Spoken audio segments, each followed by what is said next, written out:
TGIF, y'all. Thank God it's Friday.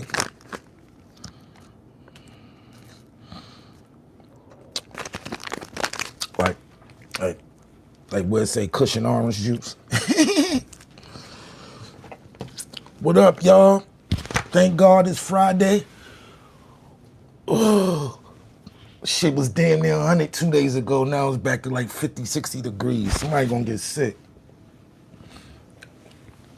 Tap in with me, y'all. As y'all come in, tap in. Hit that like button, hit that subscription. Thank God it's Friday. Let's clap it up. We made it through another week.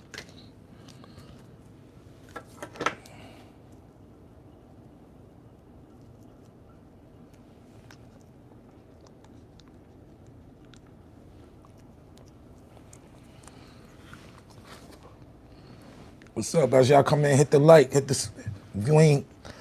If you are this your first time here, hit the subscription. We're on our way to 20,000 subscribers.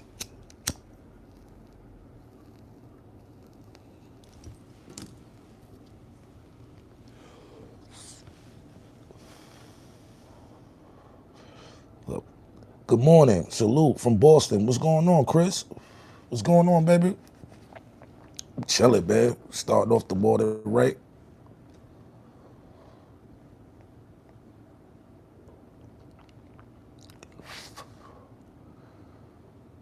Starting off the morning right.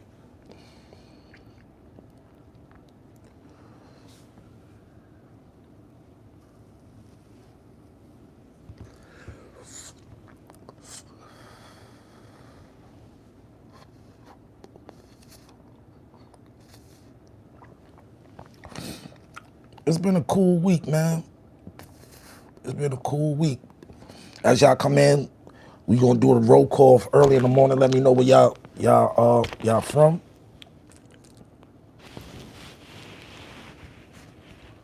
Kawan from Flint Town. What's going on, Flint Town? What else? That's in Michigan. Pittsburgh pulled up. Okay, Pittsburgh in the house.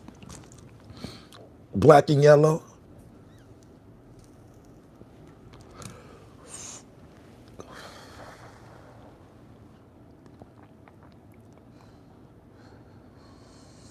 Yeah, man, I'm just chilling, man. Staying away from nonsense. Yes, in Michigan. Okay.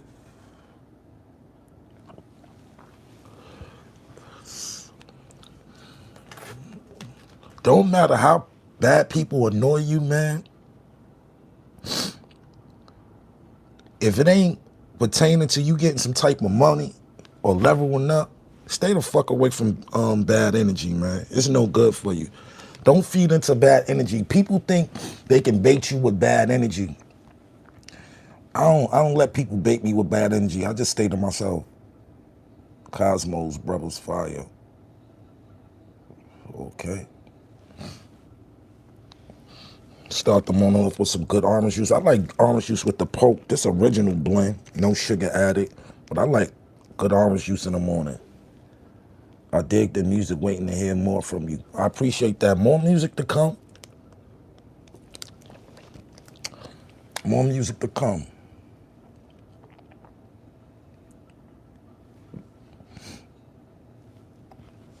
Just vibing on this Friday morning. I usually don't get on this early.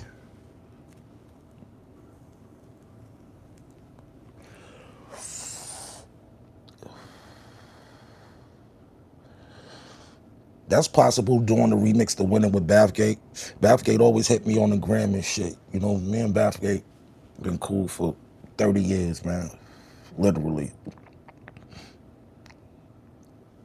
Skin shining, all smooth. I take the, when the summer come in, I take the bed off. Like that be too much in the summer. You know what I'm saying? Y'all snapped. I appreciate that, man. I appreciate that. I just wanna, if when people hit me and they talk about my music, winning and and using me is one of the songs they always say they fuck with me for. That's like, I never knew that song was gonna be classic like that. I knew when I did it, it was gonna be, it's gonna touch certain people, but it survived the test of time. People still tell me they play it on their playlist.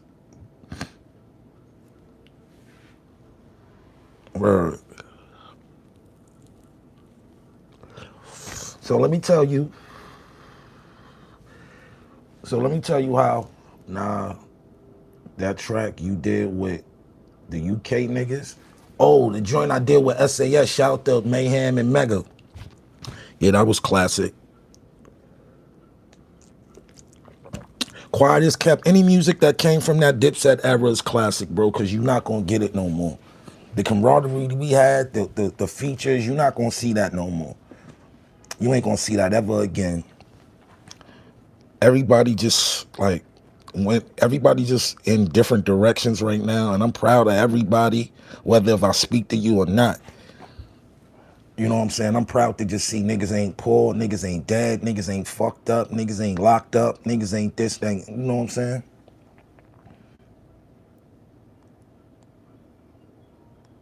You was telling the story about the girls.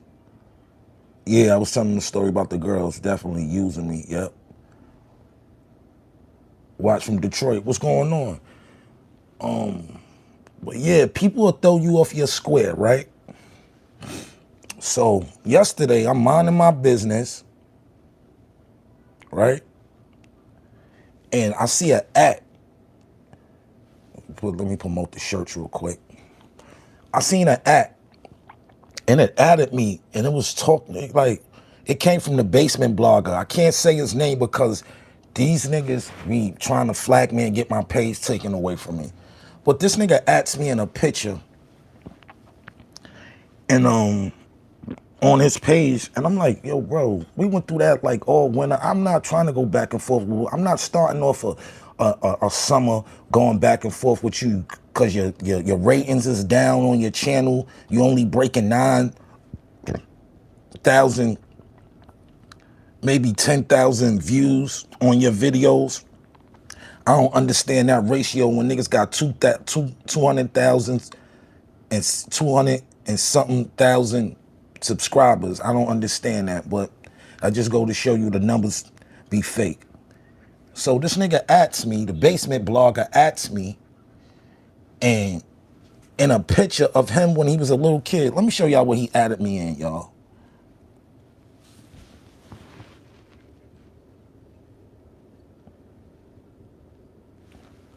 Yo, dog, what is this? What is that picture supposed to prove to me? I'm gonna show y'all again. I ain't gonna say nothing derogatory about it, but y'all look at this picture. Look at the picture. This is what he added me in yesterday morning about 8 o'clock in the morning. What? Yo, bro.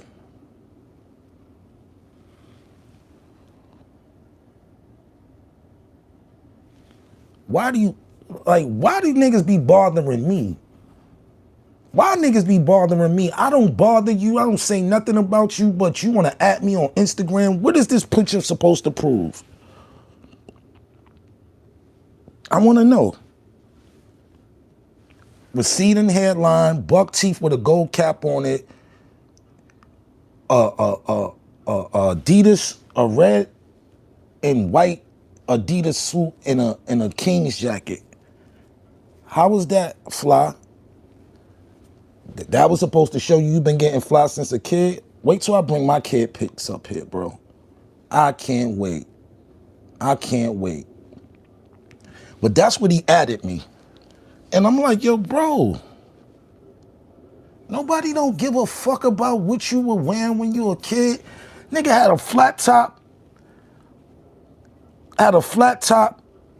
and the headline started from back here, bro. Like, what's wrong with you, bro? You always give nigga ammo to kill you with. Was that supposed to bother? Like, I don't get where this nigga's coming from. I already exposed the truths, what you looked like when you was around me, how you was conducting yourself around me. I didn't know you when you was a kid. I can give a fuck about a Adidas suit and a starter jacket. Me and my niggas, we would trade in starter jackets. We had so many. In my era, a starter jacket. See, let me tell you about this basement blogging nigga, right? I was a participator in this hip hop aura, in this era. He's a spectator. He's always spectated from his bed, watching his television from the comfortness of his living room. He's always been a spectator. Yo, on TV raps, rap magazines, this, that, and the third. You can't talk that shit to me. You had to be participating. You had to be there. Ain't no fucking hip hop aura in Erie, PA. Ain't nothing hip hop. Ain't nothing that you did in Erie, PA. Niggas in New York ain't experience. Y'all was trying to live like niggas in New York. Y'all thought that's what niggas in New York was doing. We wouldn't even wear a fucking starter jacket with an Adidas suit. Niggas will wear a starter jacket with a starter sweatshirt with the hat. We don't mix brands. That's why you know niggas be country bunkins and shit. That's how you know niggas be country bunkins. Niggas can't be crazy.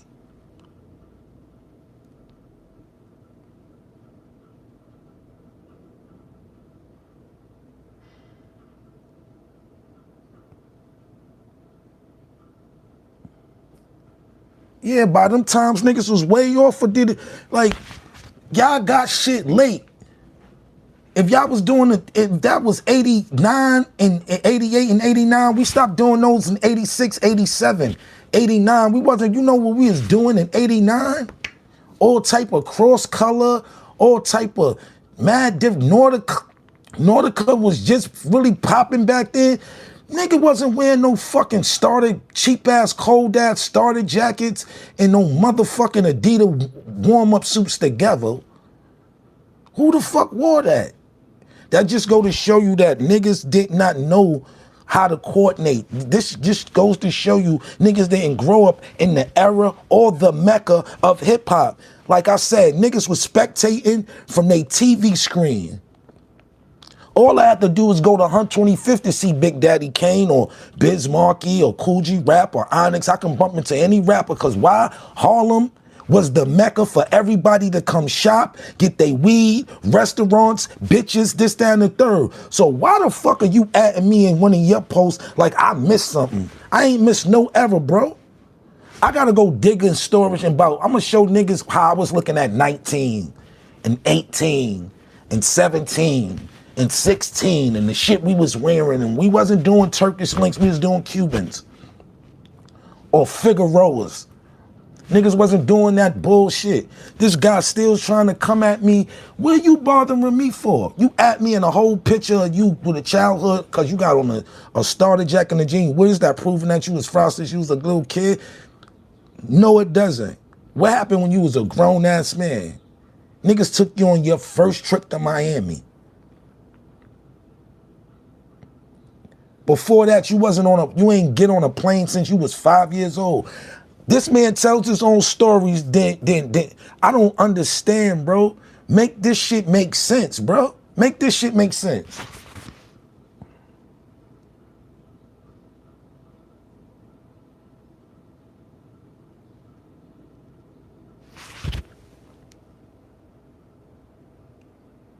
Word, Guess, Nordica, Tommy, Aeropostale. Niggas wasn't wearing that bullshit. Niggas ain't give a fuck. Like, this is what I'm saying. Niggas did it all. Starter, game hats, all that shit. All that flat, like niggas watch rappers dress and say, oh, that's what I want to look like. And like, nah, I came from that culture of flat tops. My cousin Aaron Puzo had the biggest flat top in Harlem. Getting his head cut by Fredro, going out to the Coliseum in Queens, going out to New Style. New Tribe. Harlem was New Style. Niggas been doing $100 haircuts, Bo Jacksons, Air Trainers, all that shit. Sergio Tashini sweatsuits when they was popping. Why? Because that was the culture here. Niggas in Erie was watching what niggas was doing on TV. We was partaking in that shit right here. Why? Because everybody moms and pops was a fucking hustler.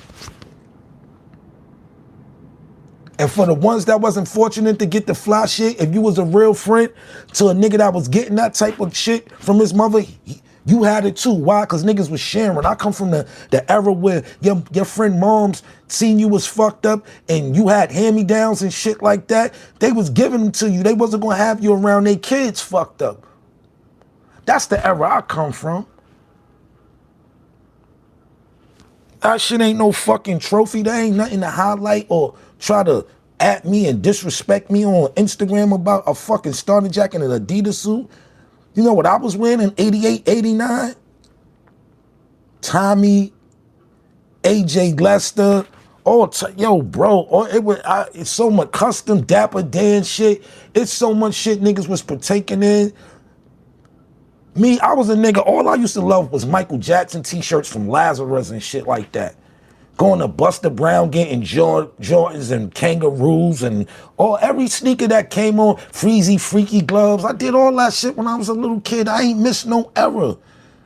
One thing about my mom, she was a single mom, but we never missed Christmas, Easter, or fucking birthdays. Never. Yeah, he's still salty. Added me in that picture. Like, what the fuck is this supposed to prove? That's why I'm not going to even disrespect. I'm not going to get my page flag or nothing, but what the fuck is this supposed to prove?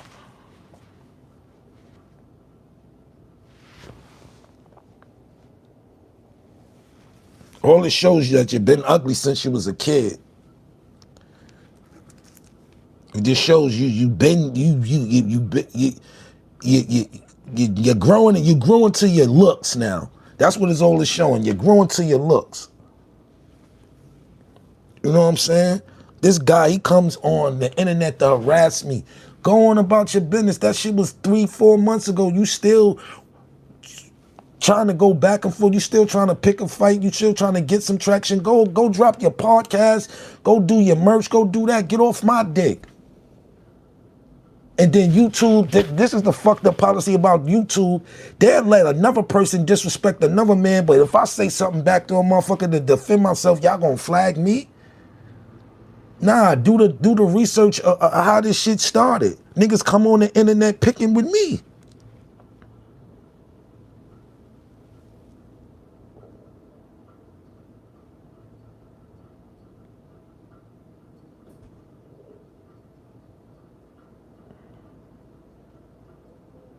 I don't even look at his channel no more. He stays talking about people like he's somebody. Yeah, exactly. The fuck are you on my dick for? You doing all this big willy shit. What you worried about little old Uncasa for? Get off my dick. Get my testicles off your tonsils, please. Leave me alone.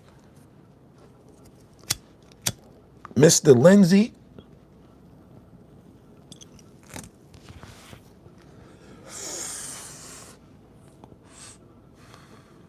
B-boy, what up?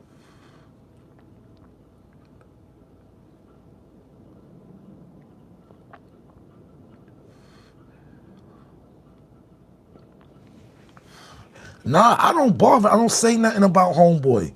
I don't care. He just, any platform, he just try to like, leave me the fuck alone. All I do is just show you was ugly since you was a little kid with buck teeth and a receding hairline. When you was about 8 or 9, hairline was gone already. Hairline was gone. Nigga had a flat, nigga flat top started right here. Rest of this is head. All this is flat top.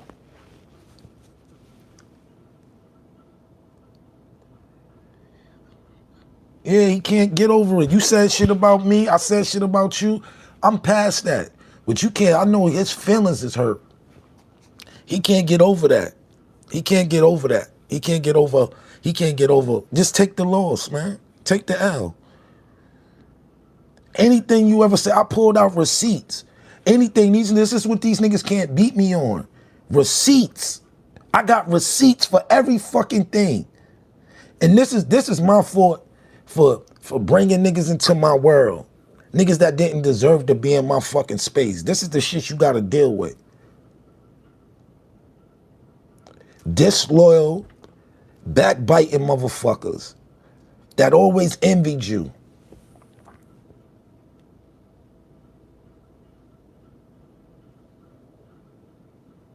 He got something to prove. This thing is from yeah, man.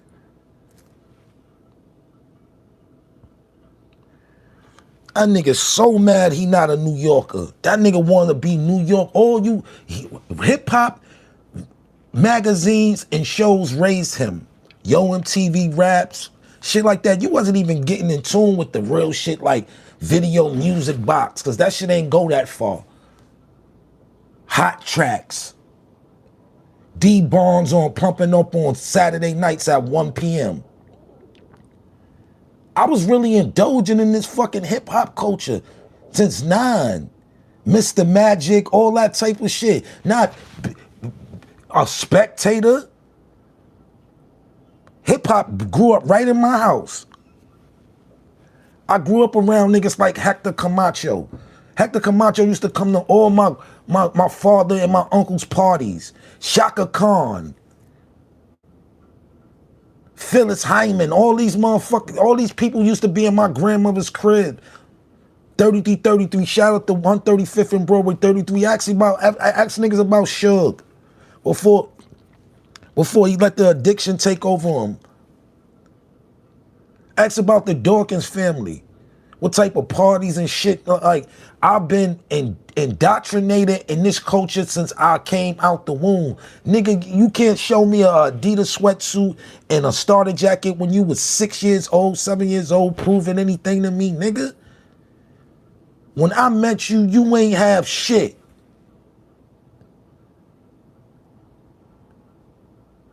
Like, niggas ain't have no motion, no nothing. Niggas cling on to niggas, learn a few pointers, and then become idols, become rival ass niggas.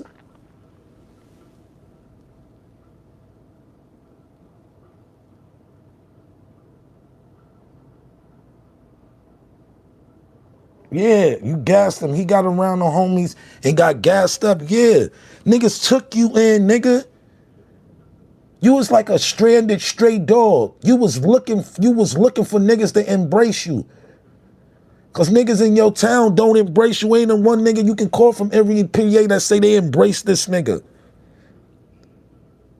Young niggas, when we went to MPA, them niggas start to fuck with us because they was like, we like these New York niggas. Then the biggest lie of them all, I've been taking care of that nigga for years. Nigga, you ain't have no fucking money. I showed the receipts, the pictures of how niggas was dressing, how we was dressing, and how you was dressing. Niggas is fucking fools out here, bro. Niggas is still bothering me for no reason. But I got something for you. You want the attention, I'll give it to you.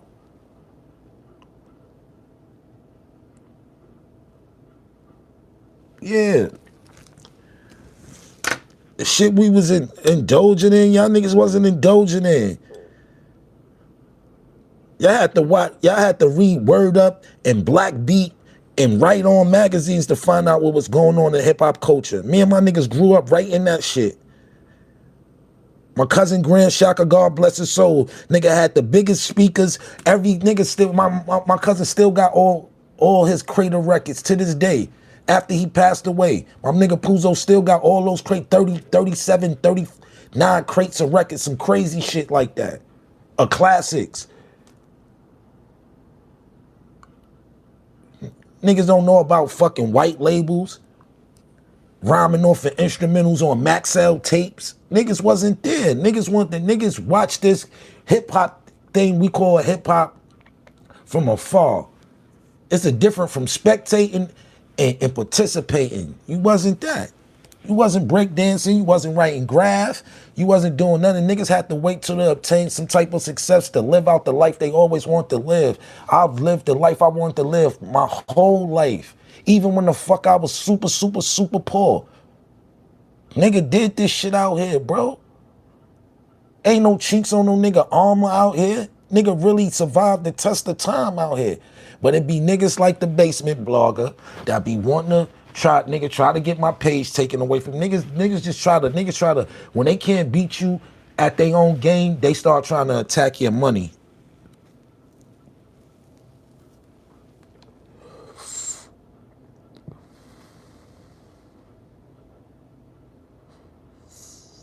Well, that's what labels do. Use you for resources, and once they feel they got it, yeah.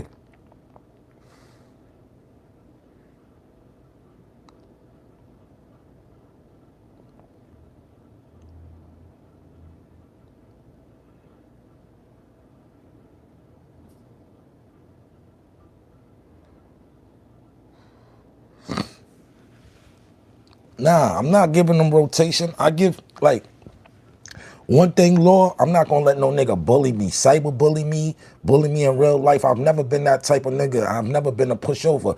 I'm cool and loved by the realest niggas in the hoods. Everywhere I go, the niggas that's really out here putting in that real pain out here on the streets, I'm well respected by. Why? Because I always stayed in my lane. I never overstepped my boundaries. Everybody not a gangster. Everybody's not a hustler. Everybody's not a drug dealer. Sometimes you gotta learn how to stay in your fucking lane. And that's why it's a bunch of niggas in jail doing 60 and 70 years because they couldn't stay in their lane. I've always stayed in my lane. I never tried to be the next nigga. I've been inspired by many, but I've always had my own thing going. Even out of the Dipset, right? Well, let's just say it's Jewels, Cam, Jim, and Zeke. That's the diplomats, right? The Dipset is like 40 Cal, me, Hell Rel, JR, SAS, Jaja, God bless her soul, guys of that caliber. Jay Bezel, we the set, right? And this ain't taking nothing from nobody. But I'm still one of the most relevant out of that whole shit. I'm still doing me some type of way. Whether it's the clothing, whether it's rapping, whether it's acting, I'm still one of the most relevant that still kept going after all these years. And this is the shit that people hate. I'm still one of the most relevant. I'm still gonna do me because you know what? With or without a crew, I know how to do me. I'm a likable person. I'm an honest person. I work hard. I put niggas on. I share resources. I don't gatekeep.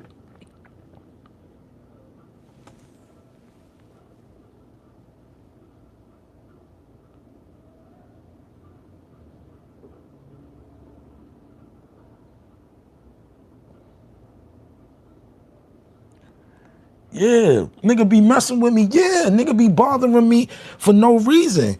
Fuck you gonna add that picture? What is that supposed to prove to me? Then let me tell you the funny shit. He's talking to another page, right? I go to that page, it's 0 followers, 0 posts, 0. Who are you replying to? So that's showing me that he's talking to himself. Yeah, I told you he was lying, this, that, and the third. Yeah, I been fly. Who the fuck gives a fuck about what you got going on, kid? Nigga, that's how you know niggas is mentally sick out here and you gotta watch your surroundings. Nigga has a fake, how you a person that has a fake page talking back to a fake page? I go to the page that you're talking to and adding me from, it has 0 followers or 0 all across the board. Followers, posts, this, that, and the third, who they following, 0. So who the fuck was you talking to on that post when you was adding me? This is what I'm saying. Niggas with they theatrics, bro. Niggas can't keep my dick out their mouth for some reason. For real, niggas cannot keep my dick out their mouth, bro. I like women, bro.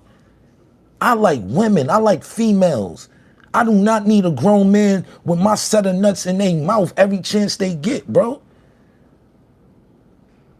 Go on with your life, dogs. Nobody ain't thinking about you, but you still trying to figure out the way to pick at me about some shit I give a fuck about. I did way more for you than you ever did for me, kid. Put you around niggas. Like niggas like out never again. No, you can ask niggas now. It be so hard to get next to me. Niggas be calling my phone and this. I'll be curving niggas. Cause I can't fuck with niggas that I know it's gonna be wishy-washy. I curve niggas. I'll curve the shit out you and let you know I'm curving you. Because it's no reason for me to even fucking fraternize with each other or be cool, because I know you gonna use me for my resources and my outlets, then stab me in the back with a big fucking long dagger. I don't need them type of niggas around me. The basement blogger showed me exactly what type of people not to fuck with. Niggas be corny, bro. Niggas be corny niggas, bro. And you think you showing niggas love, and niggas play the role as cool niggas. Like niggas will pull the wool over your eyes, and then once they get or they feel like they niggas not an equal to me. The work that I put in is you can't. It's unmatchable. Your people that I know nothing. Niggas had to become a media nigga to get close to niggas. I've been close to niggas all my life. Every nigga you went to interview was close to me in arm's reach. Murder Unit, Biz, Booth,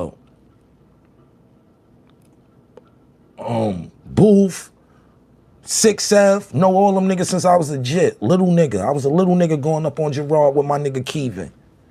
And Rob and all of them. A little nigga going up there in Vietnam projects since the late 90s. Going up there in the Vietnam projects, Gerard Avenue, going over there, chilling with the Murder Unit. First time I ever met Nori. He had the red Benz, came up on Gerard box, had a bunch of thugged out bandanas wrapped around him, pulling weed out his boot from every angle. I've been around these niggas, Haitian Jack, Jimmy Henchman, Bryce Wilson. He go interview all the niggas that I've been around since the jit. I ain't gotta go interview no nigga. I ain't gotta do that. I was known. Yo, that's on Casa. I was known. I was around these motherfuckers. Story get deep. Niggas is spectators. Niggas spectate. I indulged in this shit my whole fucking life. Nigga got nothing on me. Nothing on me. Why you think the nigga want to be around me? To get swag, to get information, to get resources, to meet real niggas? Niggas was treating this man like a little kid, bro. Catering his every need. Nigga, cause nigga ain't have shit when he came around this. For the little ass camera. All the nigga had was a little ass camera, bro.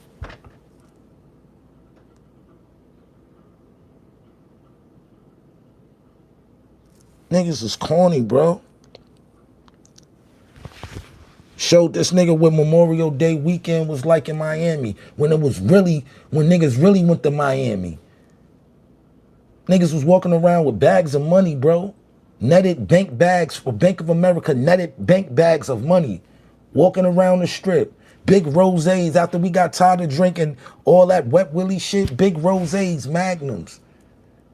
Seeing girls walk up on me crying, yo, I just made you my favorite rapper. Like, this ain't lie. Niggas have these tapes. Tell them to show the tapes. Nigga don't want to show the tapes. Tell niggas to show the tapes. So when he was around us having a good time, he got the pictures and all that. He tried to use the troll nigga, but he ain't gonna show you. He ain't gonna show you how we was treating him. Gave that man hoodies off my back when I used to wear extra large as stupid nigga wearing big clothes, all my video clothes and hoodies from videos and photo shoots, classic shit. I gave the gully. Gave it to a nigga. Broed them. Open arms. Niggas ain't got nothing on me. But this is what happens when you embrace niggas, bro. You can't embrace no nigga. You can't embrace a snake, bro. Snakes is unbraceable. You can't embrace a snake. They unembraceable. You cannot embrace a snake. They will slither and slither and slither until they bite you. What they poison them is venom. And that's what niggas do. You gotta stay away from these niggas, bro. You can't show no love in this game. You gotta make a nigga deserve that shit. And if he don't feel like he deserve it, make that nigga pay. Make these niggas pay. Make these niggas pay to be around you.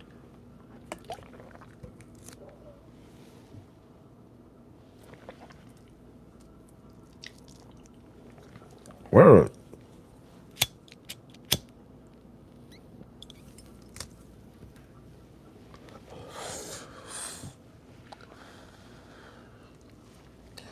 Yeah, nothing but pause. Niggas just try to figure out how to get in your mix to fuck your shit up. Niggas be fans and niggas be haters at the same time. They be faders. A fan and a hater, they be faders. These niggas be faders.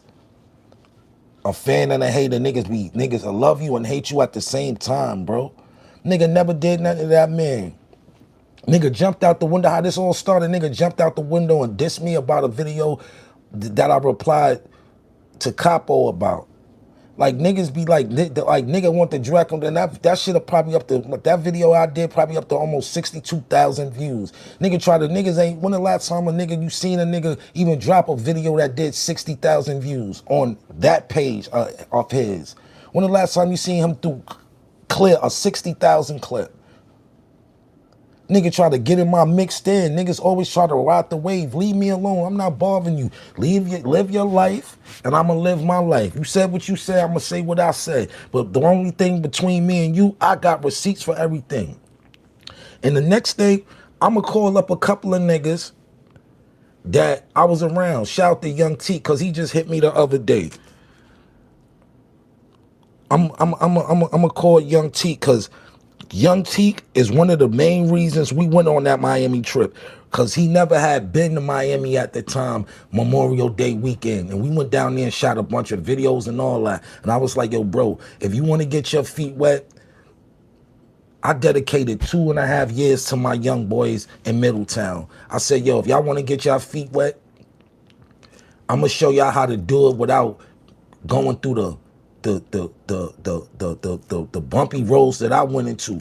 Wait till I interview Young Teak on here. Ask him. I took him to Cam crib. I took him to Jewel's crib. I never gatekeeped him.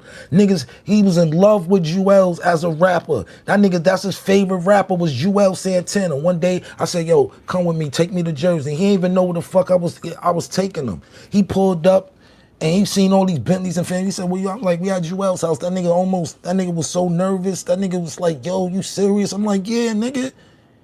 I'm gonna bring that motivation. I'm gonna inspire you, nigga.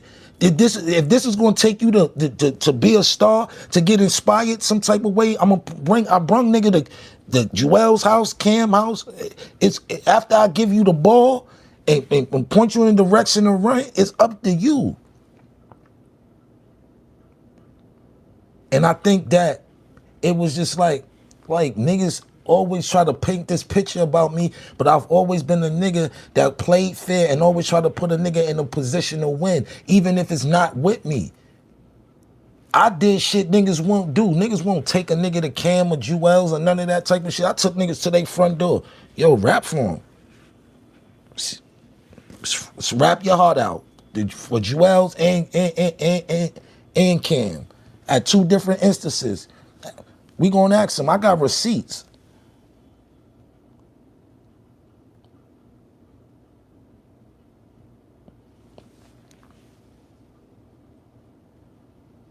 Niggas jump in your business. Yep, that's how it be.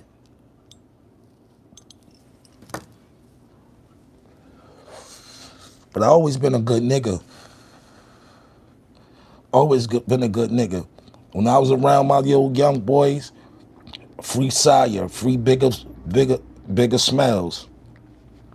My boy Smelly. They in the same prison right now too. Shout out to them. They both cousins.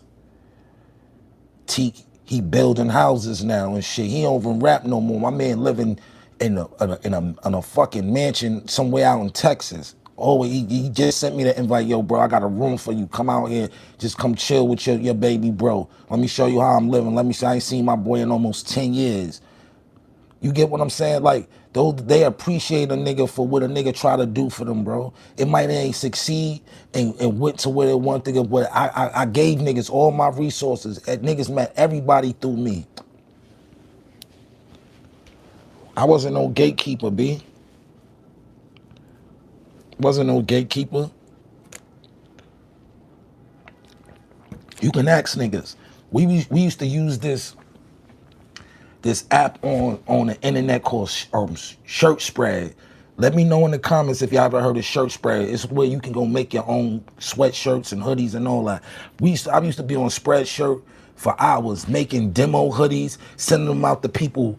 Twitters at the time. This is when Twitter was really lit, showing niggas I can design clothing and stuff like that. I was like, yo, this is the wave. This is gonna be the wave. You gotta start blogging. You gotta start making merch. This was in 2012, 2013, 2014, 2015, 2016, 2017.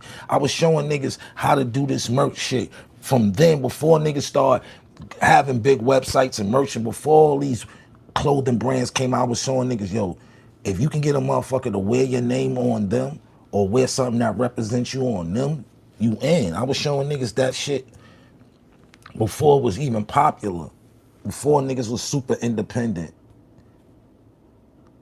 My name's Saya too. That's crazy. Shout out to Saya.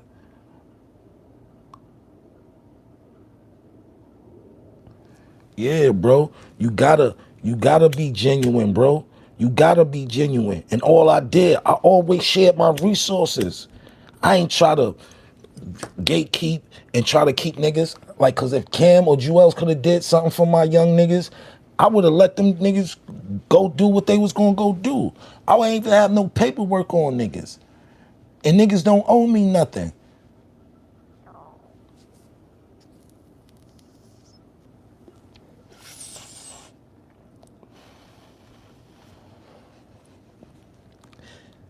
I did way, I did way more for niggas when I was coming up than like niggas. Like, I was around niggas that was having record deals and shit, and them niggas wouldn't bring me around shit. I used to have to find my way. Only niggas that used to bring me around from day one. Shout out to my nigga D Gritty. Shout out to my nigga Bugsy. Free Bugsy. Shout out to the Teamsters. Only niggas, when them niggas was dead hot running around with Mace, them niggas took me to Mace and had me rap for Mace. As well as Gangsta Lou, he took me to Mace too in the back of what was it?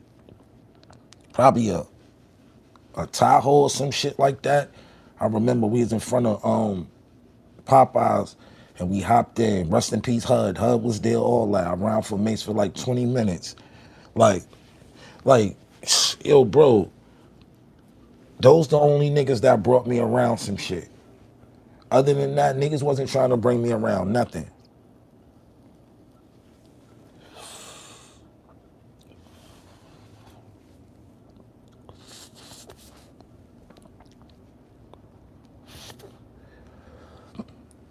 I saw what niggas do. I saw what niggas do. They try to patronize you. They try to get close to you. They try to learn you. They learn little you think, cause as you start getting more cooler with the person, you start, releasing little secrets and shit. And niggas try to gather up them secrets because they know they figured up they gather enough. So when it's time for them to pull they whammy on you, they got ammo on you. But niggas ain't got no ammo on me. I don't give a fuck what a nigga say about me. Niggas know I always been a good-hearted nigga, bro. I always been a good-hearted nigga. I always brought a nigga a part of what I had going on. I've never been a part of what niggas had going on. I've always brought niggas along from what I had on. Shout to Yali Black, shout to G Dot, shout to Young Six. Ask my niggas. They'll tell you anything that Un had something to do with, he always brung his niggas along. Yali Black was my road manager at 21 years old. Took that nigga, I liked his style. First time me and Black met, we met on some beef shit, cause it don't even matter. But first time we met on some, he tried to come ask me about some gang shit, and he was on my block, and shout out to my man Drew. I just looked at my man Drew. My man Drew was like, I'll punch your head off. Like, yo, bro, you don't want this. And from that day after I got to meet him and get and chill and cool, that became my fucking brother. I told that nigga, I was like, yo, I'm taking you on the road with me. You're gonna be my road manager. We went through all type of states, Philly, all type, everywhere. everywhere. He made sure I got up on time for my interviews, made sure the blunts was rolled, made sure we ain't leave nothing in the rooms, made me like Black was and I made sure he got per diem, gave him a canary earring that was worth about 10, 11,000, like all that type of shit. Like you gotta, when you coming up, you gotta come up, as you coming up, you gotta bring niggas up with you. You cannot be selfish. You cannot be fucking a fucking miser. You cannot be receiving blessings and not and giving people blessings back. You cannot do that. Word. You can't.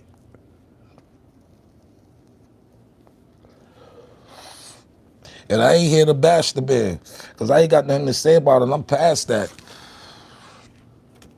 It's a whole new year.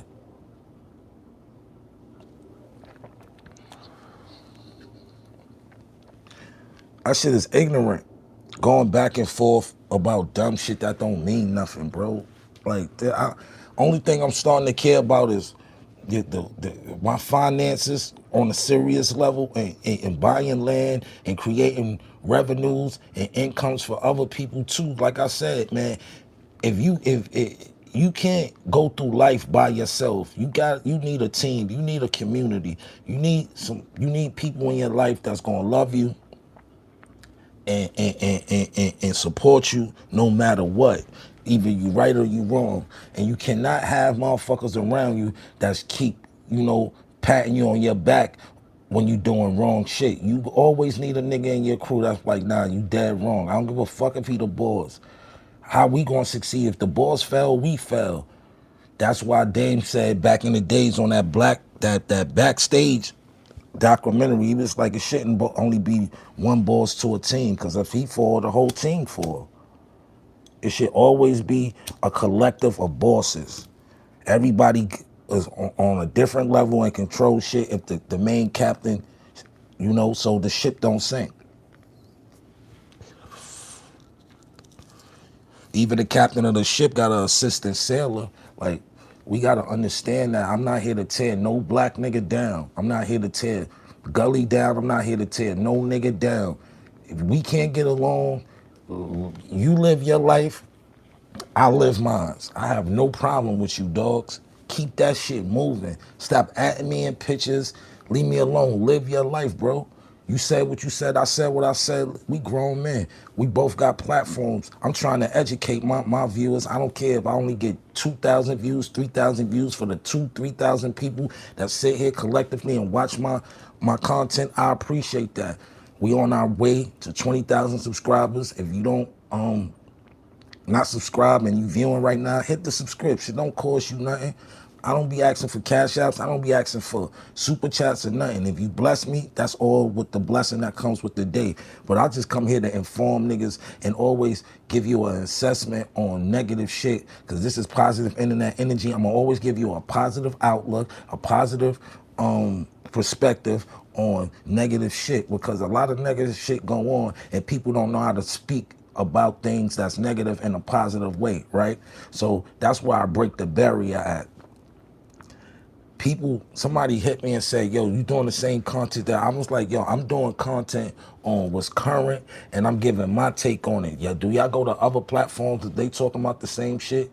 If they talking like Joe Budden can talk about Drake, this one can talk about Drake there. But if I talk about Drake, niggas is like, yo, why you doing? Nah, bro, I'm giving you my assessment on the current, on the albums, on what's going on. I also bring y'all original content. I bring, concepts to the YouTube platform that other people not doing.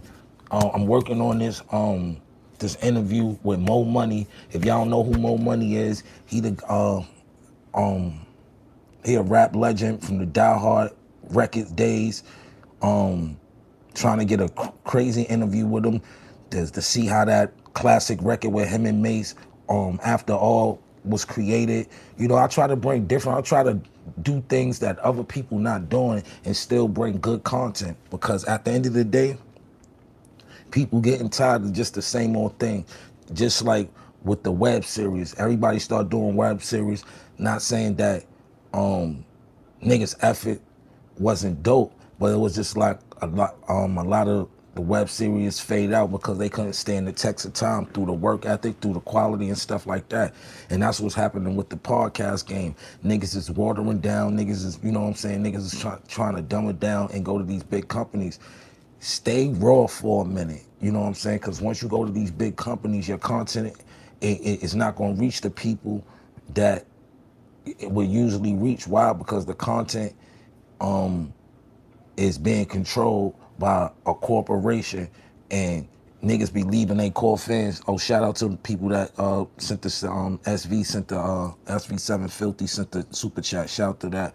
You should have told Max B what he knew about Big Daddy Kane. Alpo, Rich Quarter, Big Daddy Kane, White Porsche, White Seats, Flipped Heavy Kane. Yo, shout out. He quoted one of my lines. Nah, I don't be around Max. I haven't seen Max since he been home. I've spoken to him a few times, but I haven't seen Max. But Max has a sturdy team around him. He has some real ones. Shout to Love, shout to Hafi. He got some real ones. I don't think they was present at that time of that interview, because I'm pretty sure they would have stepped in and said they little part like, yo, bro, you got some things, you got to chill, bro. Like, because niggas ain't like, like I said, you gotta have the no men around you. And they don't know they not going yes men you all day. They sturdy niggas. My one nigga from Harlem, one nigga from Brooklyn. So you got the two both worlds when it come to Max entourage. I don't know everybody, but shout out to Ty Black. That's my nigga. He a Harlem Night. You know what I'm saying? But I try to give a good assessment on things. It's just like, yo, bro, sometimes we all feel ourselves. Sometimes we always do things to boost the morale. You can't really tell nobody how to promote their product. You know what I'm saying? You might think it's a bad move. It might be a good move just to boost the morale, to get more notoriety far as a household name. You know what I'm saying? He definitely shook up the internet, you know what I'm saying? And I think we got to stop picking and choosing who we ridicule when it comes to how people drop content or the things that they say, because, you know, everybody's starting to understand the algorithm. And once you become a part of the algorithm, that brings revenue in. People got to understand that. I don't think Max meant it in no disrespectful way. I think it's a marketing ploy. That's what I think. I think it's a marketing ploy. Harlem Legends. Song is, you know what I'm saying? I don't, I don't, I look at everybody content. I watch Vlad, I watch Academic, I watch, because everybody have good assessments. You know what I'm saying? You got to pick what you gonna learn from, nigga. Like sometimes people be so critique-ish to where they try to critique everything a man say. Take what you learned from something and then you move on. People be just too lingering on bullshit. Take what you can take from every little assessment that people's giving. I look out for the good. Flat say some real shit sometimes. Academics say some real shit sometimes. Gully and Wallow say some real shit. Nori, everybody, even Joe Buttons, all these niggas have great fucking content, and it's a space to where everybody can eat and and prosper without being so fucking controversial against each other. Like I feel like all the top podcast niggas should have one show together at least once a week. The Joes, the Acts, this, I would see them all at one table and giving their assessment. Sometimes we want to hear from the big dogs as a collective. You know what I'm saying? Instead of separate. Do that like once a month. Like all the big dogs, all the top dogs, from the Banks to the Joe Buttons to the Norris to the drink shit. Do all the big dogs should do a collective show like at least once a month and give their assessment together, because it'd be like, yo, y'all really control the narrative. You know what I'm saying? Y'all control the narrative, and before they start attacking and trying to take away these avenues of revenue for y'all, we got to spread out and birth others that's going to be great. Because a lot of people that's in the media space, you know what I'm saying, everybody is kind of just winging it until they find their own. But if you come into this game with a clear head and a concept that nobody else is doing, but you still can bring your content where people actually engage in it, you're gonna win. You know what I'm saying? You just gotta think out the box. Everybody just trying to do the same shit because they figure to get money. You can't do shit off the money because when the money don't come in the way you want, you get discouraged and you usually stop. Do it for the love. Do it for the cause, and the money will come. You know what I'm saying? Do it for the cause. Don't do it for the money. You know what I'm saying? The money will come. Because if you do it for the money and the money not coming the way you expecting it to come, you're gonna get discouraged and you're gonna stop. So don't do it from a motivation of a financial standpoint. If you do it the right way, as far as being informative, the money will come.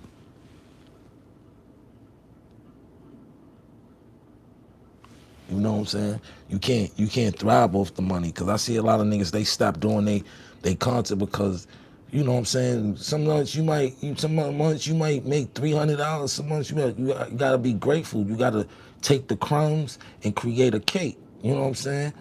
One thing I've learned being poor, growing up in the hood, not coming from much, is survival, right?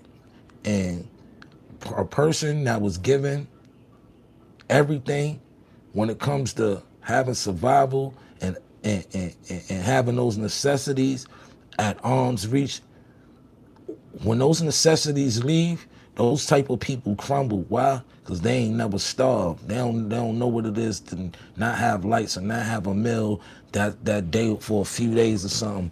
And we'll eat a syrup sandwich, anything, like a nigga that's trying to survive out here, create something, eat a pack of sunflower seeds, nigga, bag of chips and a quart of water, anything. We learn how to survive off of bullshit. So when we get something big and we actually got a clear head, nigga gonna win with it. Nigga ain't gonna lose it. Nigga gonna be like, yo, I've been broke, I've been rich, I've been poor. Like, I tell niggas all the time, if you not getting no steady income and you just going by check to check, you are poor. That's not rich. I don't give a fuck if you getting a lump sum of 100,000. Once that 100,000 start chipping down, once you go into that 100,000, it's not 100,000 no more. Once it's 90,000 or 95,000, that ain't 100,000 no more. So understand that. As much as go out, gotta be coming in. You know what I'm saying? Them numbers gotta keep inflating. If them numbers not inflating, they deflating. So you gotta know that you always gotta create streams of income so you can survive the test of time, because everybody's not wealthy. And the poor people that get a little bit of financial literacy, they learn how to turn that little crumb into a cake. And that's what we always knew how to do. That's the thing. That's the win-win right there, being raised in poverty and poor, because you learn how to survive off of nothing. And when you get a big something and you got a head on your shoulders, you could turn that little something into a big something and create other people around you that is going to think the same way and move. And that's when you start, creating generational wealth.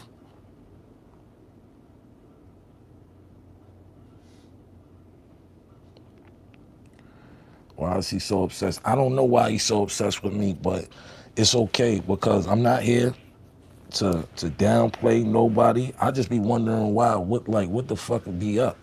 Like, this shit is corny. Like, I don't want to be a part of none of that corny shit.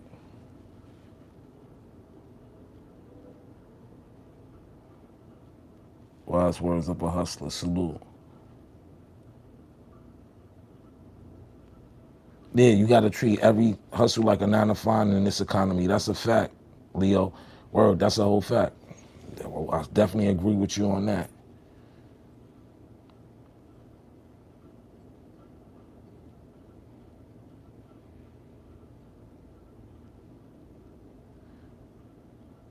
If you got to get lip or fake paperwork and stuff, yeah, that shit is crazy. Like, yo, bro, every, like, everything is coming about exposing people, right?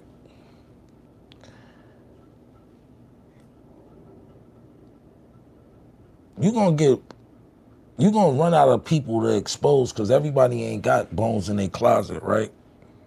So when that's your niche, what you gonna do when that niche is like, I don't feel like niggas should be exposed off of shit that niggas don't have nothing to do with. Why do niggas, like a nigga can be a podcaster from Nebraska, right? But he be talking about issues and crimes and stuff from New York.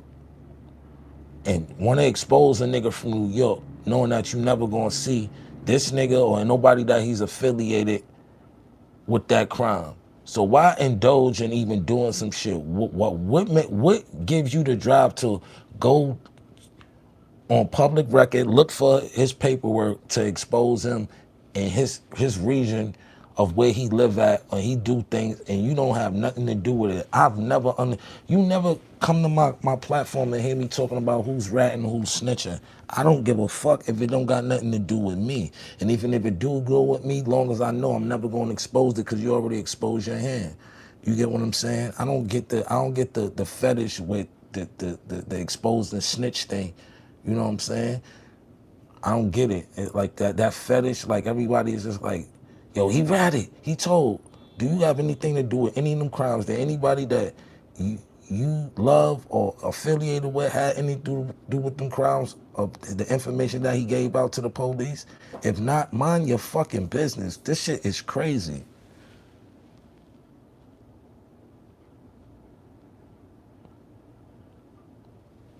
Yo, like I said in the big bank content I did, it's always gonna be friction when it comes to up north and south shit, because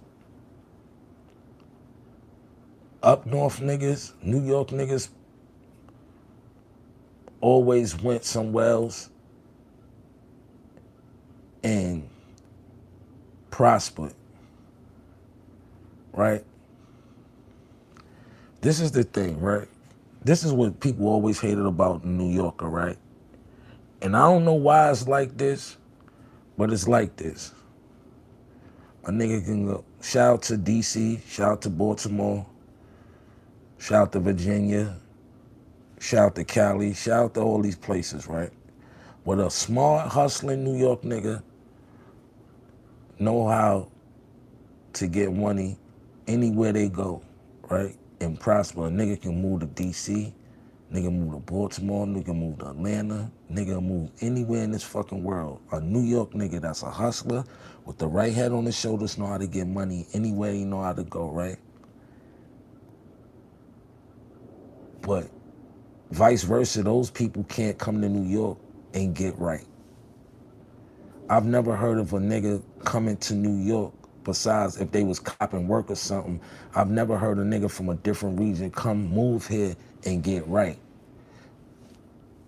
Other so often on some hustling shit, but like people come here far as they might become an actor, they might get a shot, being a rapper, being a singer. I've seen that type of shit, but I've never seen hustlers come from those places and prosper in New York. But I seen New York niggas go to other places and prosper. I always tried to do the demographics of that.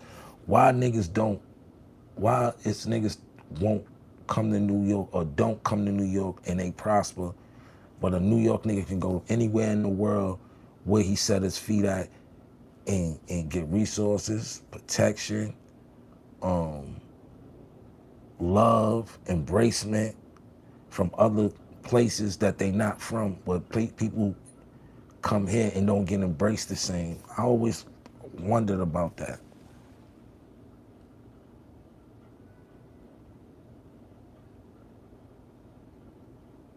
I'm from DC and I agree. Appreciate that.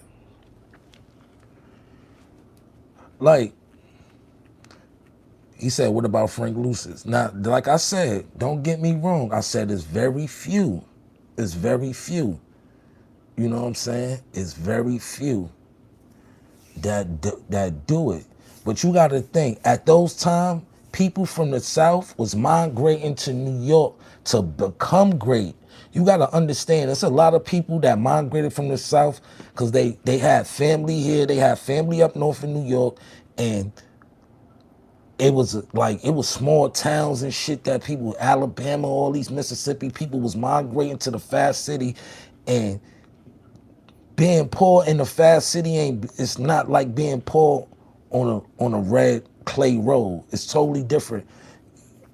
Opportunities is way different. Nigga would rather struggle in the fast city of New York City and become something than to just rot where they from. So it's always been that type of concept. Like I said, it's very few, but you won't see a DC nigga coming to New York prospering. You won't see a Baltimore nigga coming to New York prospering. You won't see a Atlanta nigga move from Atlanta to come to New York and prosper.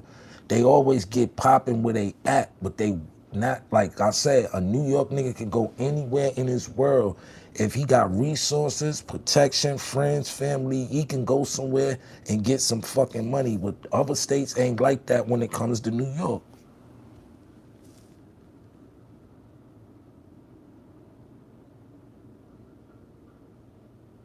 And yeah, you got a point.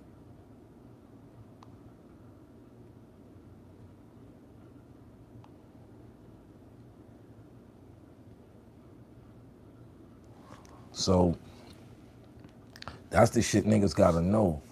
Like, I saw always like, it's just like certain shit you gotta be in that. You gotta be where the shit is created at to really understand. You not gonna ever understand a New York nigga if you never lived in New York. You can't just come visit here and a lot of people that understand the demographics of New York niggas, a lot of people from the South used to come spend their summers in New York, and New York niggas used to go spend they time they they they time in the South. So let me tell you what happened, right? When people from, like, I had cousins that used to come up here every summer from Atlanta, and some summers we'd go to Atlanta, you know what I'm saying? But they would tell us to stay in New York so they can come to New York. Because at that time, New York had the block parties, every club, every restaurant. New York was colorful, vibrant. It was the place to be. New York, New York, the Big Apple. Everybody always went, I gotta go to New York, I gotta go to New York. So when they came here, they fell in love, right? They embraced the fun, the freedom. Very few seen the opportunity here. You know what I'm saying? The ones that came here and seen the opportunity stayed. Whether they migrated back after 20 years, they came, stayed, learned the New York lifestyle, how to move fast and how to get money, and then they take that same concept and they go other places. With New York, if we go somewhere and we go stay with our cousins somewhere in the South for a summer, a New York nigga that's on that hustling shit or on some get money shit, the first thing he looking for is an opening or a plug or a resource to get money. Nigga scheming out, whether it's his cousin, whether it's his cousin's man, he gonna figure out, like, he gonna sit, a New York nigga gonna sit around and peep out the scene. Oh, that nigga do that. Oh, he do that. Then you gonna will his way in and be getting inquisitive, be like, yo, how much? Yo, I be seeing y'all do, how much y'all paying? Oh, word? Oh, word, y'all paying that? There it go. All right, I can do this, I can get that same shit even better for this, that. And that's how New York nigga, once a nigga figure out how he can cut the market, that's how New York niggas don't think that when they come to the city, because they don't know how to maneuver. The city too fast for them, they don't know how to maneuver. But a nigga from New York know how to go to a small town and tie it down. Niggas from small towns don't know how to come tie nothing down in a big city.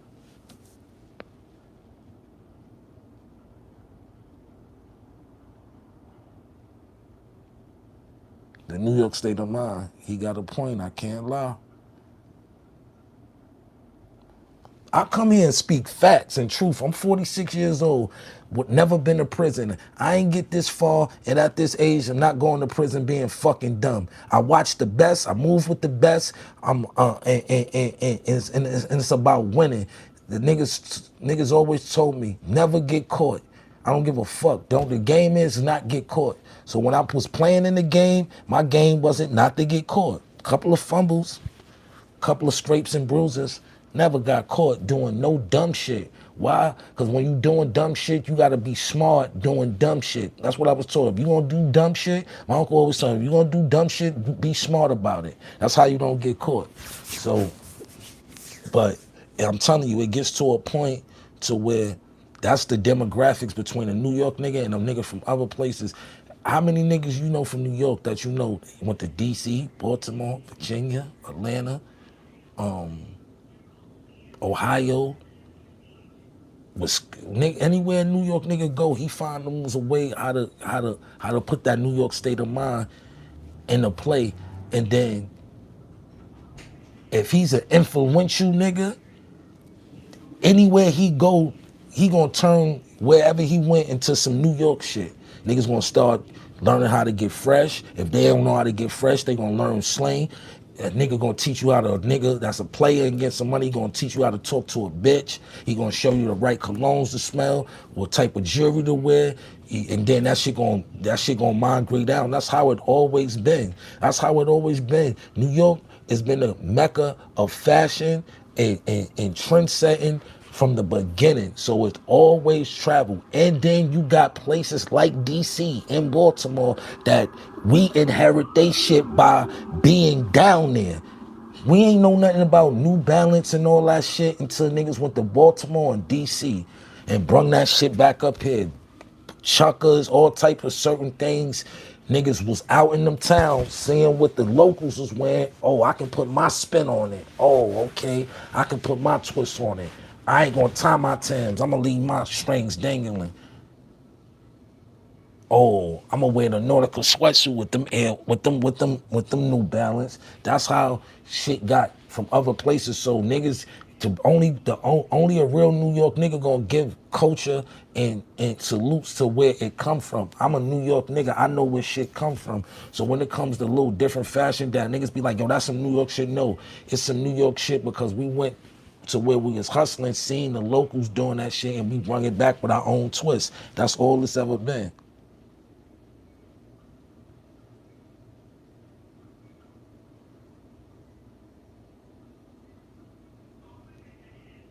Yeah, man. Free belt Bo Mayo. The kid,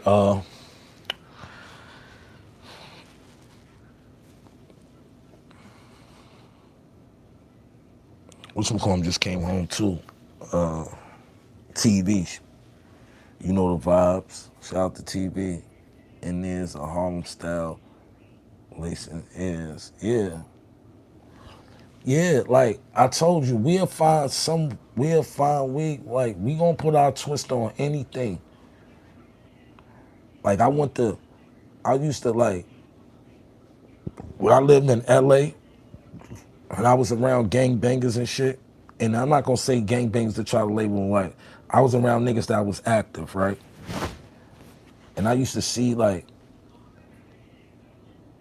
it was a culture of gangbanging down to the way you dress, the way you talk, this, that, and the third. And I used to see how some niggas used to keep they starch they khakis crispy, niggas the way they lace they chucks, this, that, and the third. And me living out there for a few years, I came back and had some of that style. And niggas was like, yo, how you got your pants to look like that? Or how you got your chuck? Because you inherit what you see and you put your own twist on it. That's what New York always been. We never been biters. We just innovate anything we see. We always had that creativity. That's why you think a lot of shit is some New York shit. No, a lot of New York niggas migrated every place else and brung that shit back.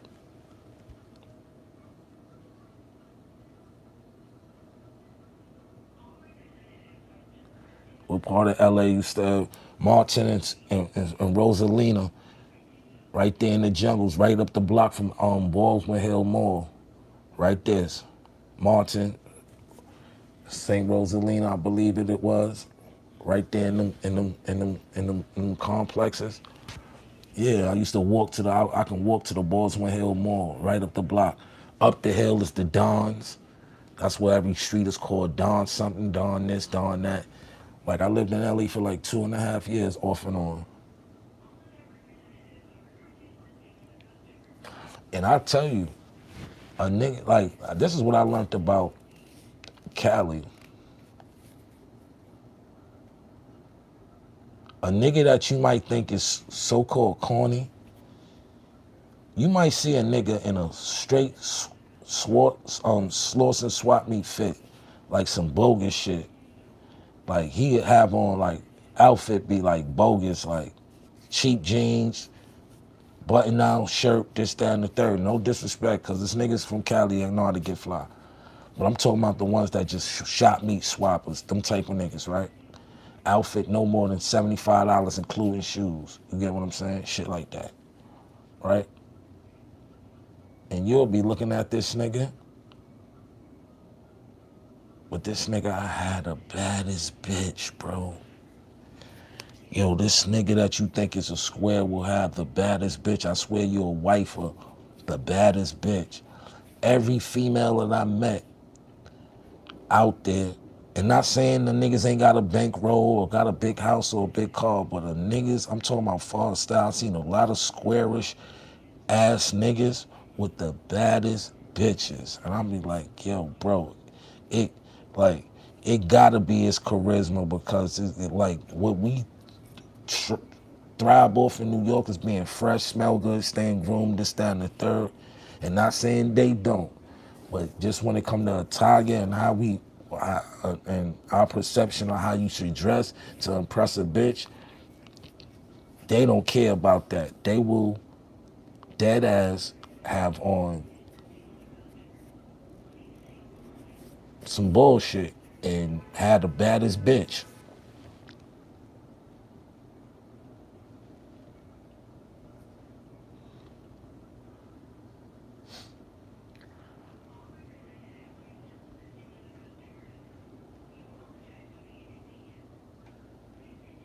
Yeah, you gotta give credit to DC for a lot of shit. Niggas that went to DC and did good by them DC niggas, every New York nigga, cause niggas from New York was starting to get killed down there. You get what I'm saying? Niggas was starting to get killed down there. And it's a lot of New York niggas that went down there and made families, had babies by pretty DC women. DC got some of the baddest bitches. That's Chocolate City. Y'all niggas, like a lot of niggas ain't travel. So I can't speak for niggas that ain't never been nowhere. But yo, bro, you go to Chocolate City, you gonna see something every few seconds. If you in the right spot, that's you gonna wanna make your wife. Cause she's so fucking fine and glowing.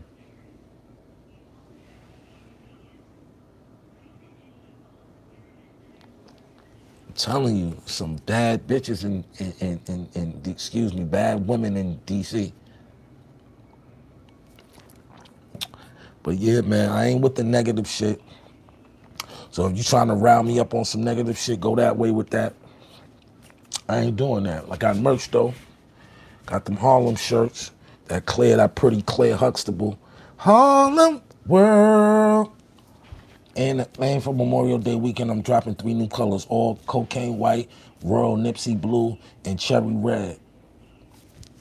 Harlem joints.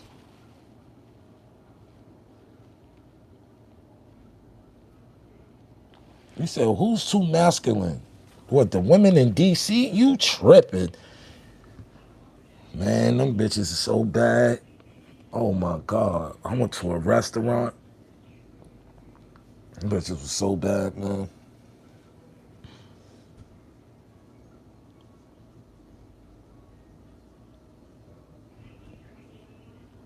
Treat people right down there. Yeah, man.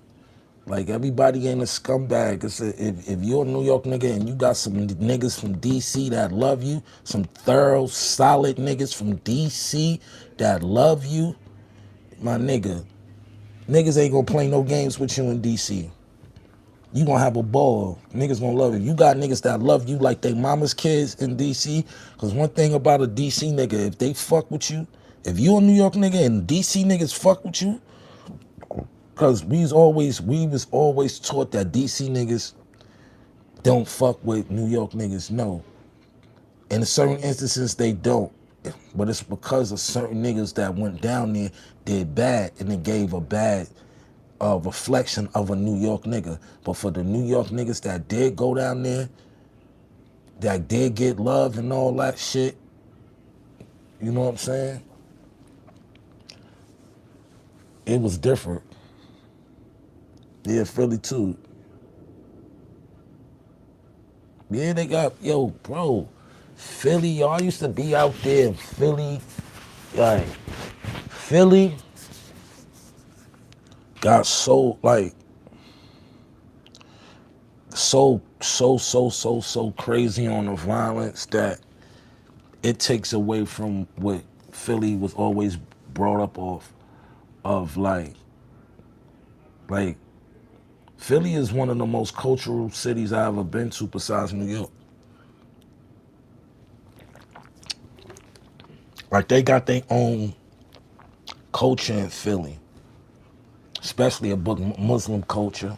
You know what I'm saying? They always did. You know what I'm saying? From the foods they eat to the way they pronounce words and stuff like that. They always had their own culture. Soul Fest in DC all day. I think I went. I went to that. Philly John Bad. Yeah. Was May's sister popular in Harlem? Yeah, Stace was known. Station was definitely known. I've known Station since the 80s. I've known Mason Stace since the 80s. They Aunt Lanya, their Uncle David, they mom's Priscilla, they brother Michael. I know them forever. When they first moved from Jacksonville, Florida.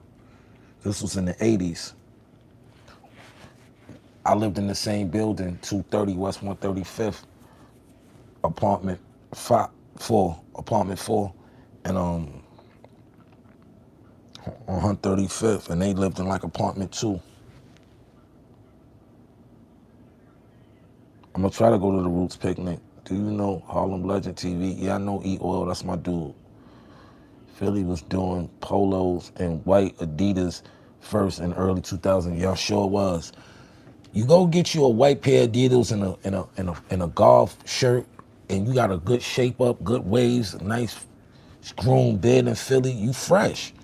That's just like how, like, if you had a good in the 90s, right? Coming up in New York, early 2000, like niggas was wearing, like I was kind of like the first nigga that was slimming up his jeans.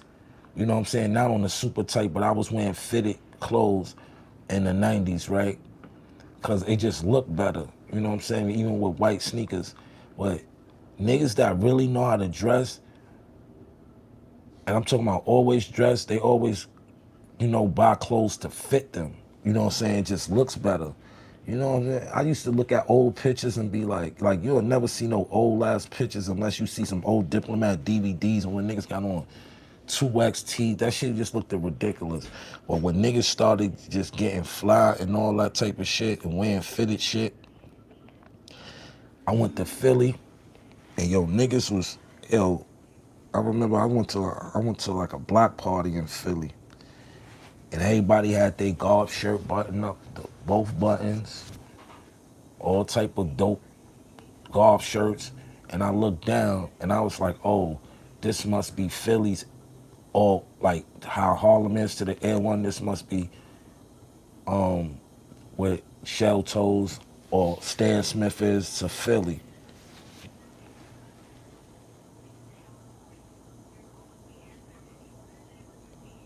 Baggy in right now, yeah, you gotta have a certain fit for the baggy. But like I said, man, we've been here an hour and some change. More than that, 83 minutes. So shout out to everybody that tuned in, man. You know I'ma stay away from the bullshit. I don't know what's up with homeboy.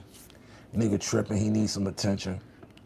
You get what I'm saying? But I'm always do me and I'm gonna keep it always positive. Positive internet energy. Everybody have a good Friday. Salute, have a safe weekend. And I'll see you, I'll probably go live like on Sunday night. You know what I'm saying? So peace.